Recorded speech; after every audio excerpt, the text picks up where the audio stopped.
Maayong buntag sa atong tanan, mga kabayan. Mga kabayan, ito ngayon ang akong himuon, ampalaya juice. Ang ampalaya juice, pag nag-inom ka nito, sa isang buwan, isang bisis ka lang mag-inom. Kasi, pag nag-inom ka, 15 minutes, pupunta ka ng CR. Lumalabas yung mga toxic ba? Toxic yung mga matagal na nating kinain. Nung nakaraang buwan, ilalabas niya, guys. Grabe, grabe.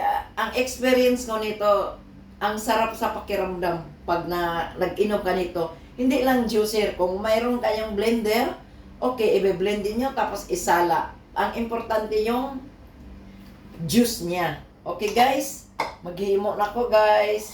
Kasi pakita ko lang sa inyo, isi-share ko sa inyo itong sudlanan ako. Wala pa na ako to, nagamit akong bagong juicer na binigay.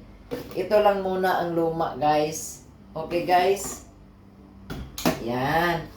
Ako pag nag-juice, isasama ko yung buto. Kasi doon yung the best eh. Makita nyo nga kung paano. Yan.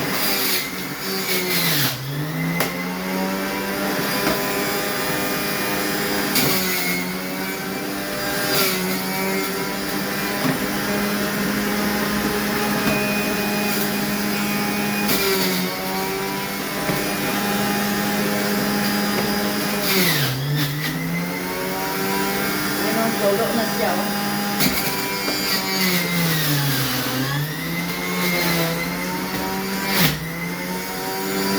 Wow!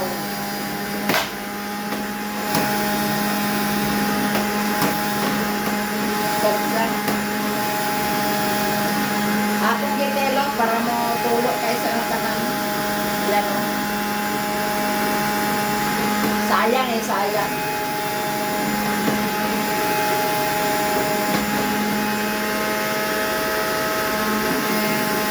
Mayroon pa.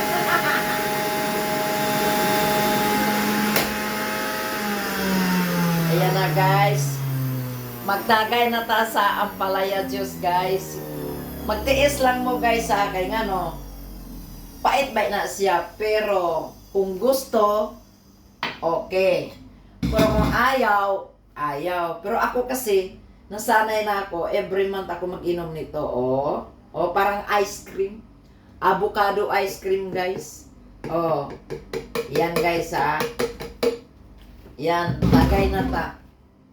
Ako, mag-inom ko karon mga 15 minutes, pupunta ako ng CR. Bakit? Ang sarap, ang sarap. Pag nag-inom ka, wow! Talagang gilok, gigayo ba? Mugilok, giga sa imong kalubluban nga sa tiyan. Oh, sarap pa, oy. Hindi lang isang bisis ka magtae. Magpunta ng CR, mga 3. Pag marami kang dumi, pag marami mga toxic doon sa loob ng tiyan mo, sa bituka, ilalabas niya yan. Ilalabas niya. Grabe. Oh, okay, guys. Wala pa akong nagilamos, guys, ah. Oh, ito pa yung mukha ko. Ito pa, guys. Yan. Inom na ta, guys. Daghan patalastas.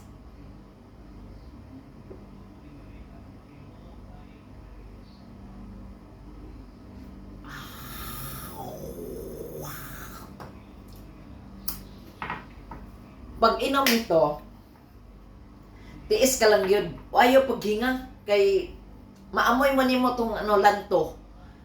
Kailangan, i-straight din mo sa pag-inom, straight. O, kung ayaw mo, maghanda ka ng ng yung kindi or dates. O, kainin mo lang konti. Maya-maya, oh, grabe. Punta ako ng CR. Sobra, ang sarap sa pakiramdam. Sa mga maghilab, lagi na dito sa tiyan, hilab kaayo. Lami, sa tanon, lami kaayo, magkuha kong dates, ha. Kasi, magkuha kong dates, guys.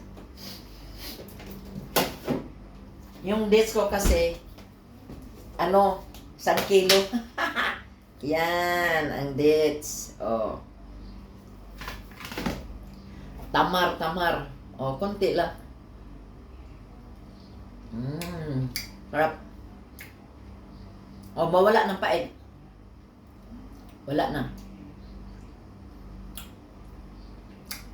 Kunti lang. Guys, kung kinsa tong naay diabetes, ampalaya, inom kayo, mag-juice kayo. Kung di, yung dahon sa ampalaya, the best food siya. Yung toxic sa ganon, lalabas din yan. Yung mga dumi-dumi sa loob ng katawan natin, lalabas.